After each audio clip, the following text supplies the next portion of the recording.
Olá, professor. Olá, professora. Tudo bem com vocês? Hoje a gente começa a jornada da natação terapêutica. Mas antes disso, deixa eu me apresentar um pouquinho. Meu nome é Ricardo Andrade, sou professor de Educação Física e atuo com natação terapêutica há quase 10 anos. Nesse tempo, eu precisei evoluir, precisei estudar e eu precisei também de apoio de outros profissionais para que a gente conseguisse evoluir da forma adequada. Então, na jornada da natação terapêutica que a gente vai ter agora no dia 26 de fevereiro até o dia 29 de fevereiro, a gente vai levar para vocês um pouco mais de conhecimento, um pouco mais de dúvidas que a gente tem, de problemas que a gente passou e que a gente precisou corrigir. Então, nessa jornada, a gente vai apresentar alguns temas durante essas aulas, sempre às 19 horas, para que a gente consiga trocar conhecimento e evoluir na área. Então, na aula de hoje, a gente vai falar um pouquinho mais sobre a importância da água como elemento terapêutico, ou seja, como a água vai ajudar a gente a usar as suas propriedades, a sua física, como principal instrumento de trabalho da gente. Então, quando a gente estuda a natação terapêutica, a gente vai remeter diretamente ao meio aquático. Ou seja, esse meio aquático é o nosso principal instrumento de trabalho. Nesse meio, independente do local que seja no meio aquático, seja uma piscina, uma praia, uma lagoa, um banho de mangueira, um banho de chuveiro, ele vai ser uma forma da gente intervir a partir da água. Então, quando a gente precisa entender natação terapêutica, o primeiro ponto que a gente precisa entender é, de fato, como o meio aquático ele age. Ou seja, a gente precisa entender os três conceitos básicos que a gente vai ter na nossa aula. Que é o primeiro conceito, que vai ser que é o hidrodinâmico.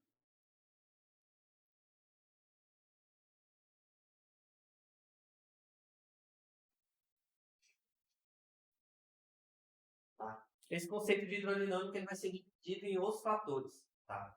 Mas é basicamente a gente entender como aquele corpo ele está agindo, ele está sendo percebido de forma diferente, tanto física quanto fisiologicamente falando, tá? Naquele meio aquático. Ou seja, o ser humano ele é um ser terrestre e o meio aquático ele é um meio diferente que a gente vive. Ou seja, ele age de forma diferente. A gente tem propriedades físicas e fisiológicas diferentes quando a gente está presente no meio aquático. Então, a hidrodinâmica a gente vai considerar, por exemplo, a turbulência, a gente vai entender de viscosidade, a gente vai entender de arrasto, certo? E aí a gente vai entender basicamente desses conceitos de hidrodinâmica como elas agem quando a gente está no meio aquático, como aquele corpo está agindo ali.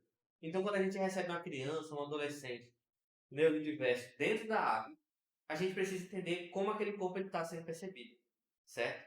E aí, a gente precisa entender da hidrodinâmica, entender como ela age de fato para poder que a gente use ela a nosso favor. Tá? Então, antes de qualquer implemento que a gente use na nossa aula, como uma prancha, como um macarrão, como um tapete, como algum brinquedinho, a gente precisa entender o que, que a água vai estar agindo ali. Porque se a gente for fazer qualquer atividade motora dentro da água, que ela possa ser feita fora da água, nossa aula de psicomotricidade, por exemplo, a gente, se ela não fosse realizada na água, a gente precisa entender qual é essa diferença. Porque senão eu não precisaria de uma piscina, ter ali um local que eu conseguisse levar essa criança lá para a natação terapêutica por conta da água. Então, o principal diferencial, por exemplo, da natação terapêutica, para outras terapias que são feitas na sala lá da terapia ocupacional, da psicologia, da psicomotricidade, tá? Elas, da psicopedagogia também, o grande diferencial da gente é estar no meio aquático. E aí, alguns estudos apontam, por exemplo, que a água é o principal local onde uma criança com autismo, por exemplo, ela vai estar mais confortável. Ela vai estar mais suscetível a estar com um foco de atenção um pouco maior nas tarefas a serem executadas. Retirando, por exemplo, locais que contêm telas. Televisão, smartphone, tablet, que de fato elas liberam, é, já induzem diretamente a liberação, por exemplo, de noradrenalina, tá? De ocitocina, que ajuda eles a terem um apego maior naqueles ambientes com tela. E é por isso que a gente fica várias e várias horas ali mexendo nas redes sociais.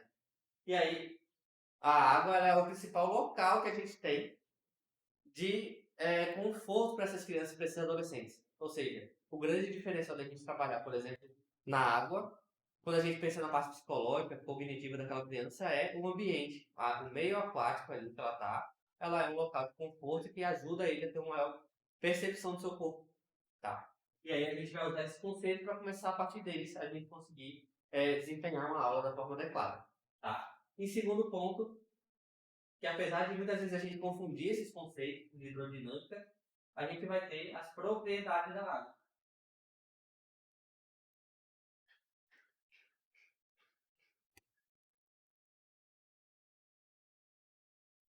E por que, que a gente precisa entender essas propriedades da água? O que, que é a propriedade da água, que a gente vai discutir, ela tem a ver com a nossa aula. Como é que eu posso usar uma propriedade da água para poder levar ela, de fato, a ser uma forma de trabalhar, um instrumento de trabalho, tá? Quando a gente entende propriedade da água, tem que entender isso, por exemplo, como a temperatura da água, o tratamento que essa água sofre, que vai mudar a consistência dessa água, o tamanho dessa piscina. Se é uma piscina muito grande, por exemplo, afeta a propriedade da água. Se é uma piscina pequena também. Então, para você aquecer, por exemplo, uma piscina muito grande num período de frio, é muito difícil. Então, uma aula que é muito cedo, você precisa aquecer com antecedência, ou a gente já vai ter que preparar aquela criança para uma aula um pouco mais fria, tá? Então, a gente tem que entender essas propriedades para que a gente já antecipe alguns problemas que podem acontecer. Então, se eu estou numa piscina, por exemplo, que tem tratamento com cloro, ela vai ter uma probabilidade maior daquela criança ter alguma alergia ao cloro, ou ela ter um problema respiratório por conta disso. E o cloro, ao ser evaporado na água, ele induz na criança, muitas vezes, por contato com a via respiratória, uma redução do foco de atenção daquela criança. Ou seja, o excesso de cloro na respiração, ela vai absorver esse cloro para o organismo dela e ela vai ter menos capacidade de perceber a tarefa que você está fazendo, vai ter uma menor capacidade de estar relaxada e suscetível àquela tarefa que você está propondo.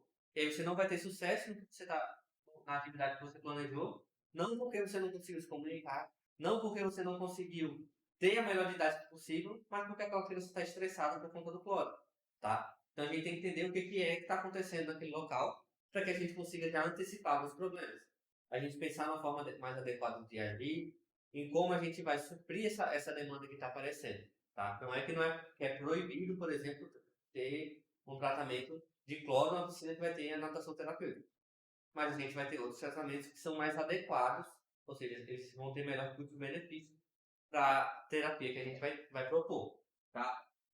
E, em terceiro ponto, a gente vai ter as relações daquele corpo de forma mais psicológica, ou seja, aspectos psicossociais da água.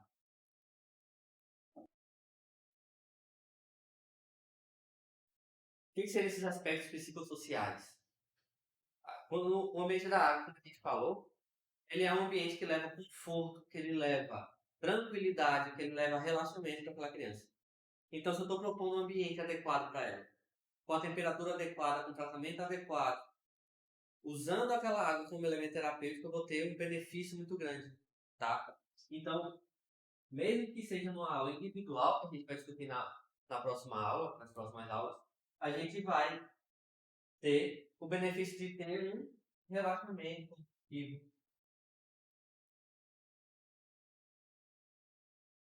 E aí a gente vai ver, por exemplo, em alguns casos, se a criança está muito estressada, uma criança que vai chegar na natação terapêutica e vai querer dormir ou ficar só lá boiando, relaxando, porque é um ambiente que ela vai se sentir confortável. E aí, se ela está num momento de crise, por exemplo, é um ambiente que pode ser muito adequado, dependendo da crise, logicamente, ele ser uma forma de levar mais tranquilidade, relaxar aquela criança, que ela sai daquela crise e ela começa a se regular, certo? Então, a gente vai levar relaxamento dentro da água. O corpo tá ali, ela vai estar mais. A gente vai trabalhar, por exemplo, de foco, de atenção.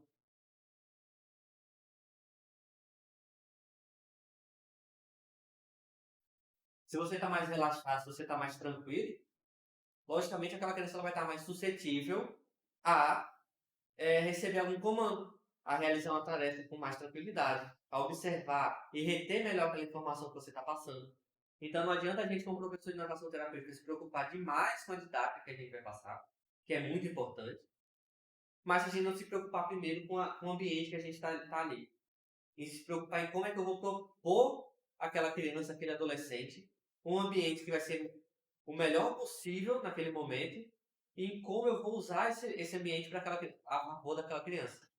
Então ela vai aparecer todo dia com uma demanda diferente, muitas vezes, e aí a gente vai ter que usar aquela água, aquelas propriedades dessa água hidrodinâmica, para poder levar um relaxamento, certo? Então a gente vai usar de forma clara esses três fatores aqui da água como elemento fundamental da nossa aula. Então, na hora de construir um planejamento de aula, por exemplo, você vai passar a entender melhor esses três fatores e a partir desses três fatores que a gente vai começar a planejar as atividades, a entender melhor a criança, tá? Que a gente vai discutir também nas próximas aulas, certo? Então a gente vai ficar aqui por hoje, tá? Se você ainda não se cadastrou na aula, é só se cadastrar aqui no link que vai aparecer o QR Code, certo? E aí você vai acessar e você vai ter acesso direto às aulas, certo? Então, se gostou da aula, compartilha com um amigo, com algum outro professor que ainda não assistiu a nossa aula, certo? Vai ser um prazer estar aqui trocando ideia com vocês, trocando conhecimento, tá? Até a próxima.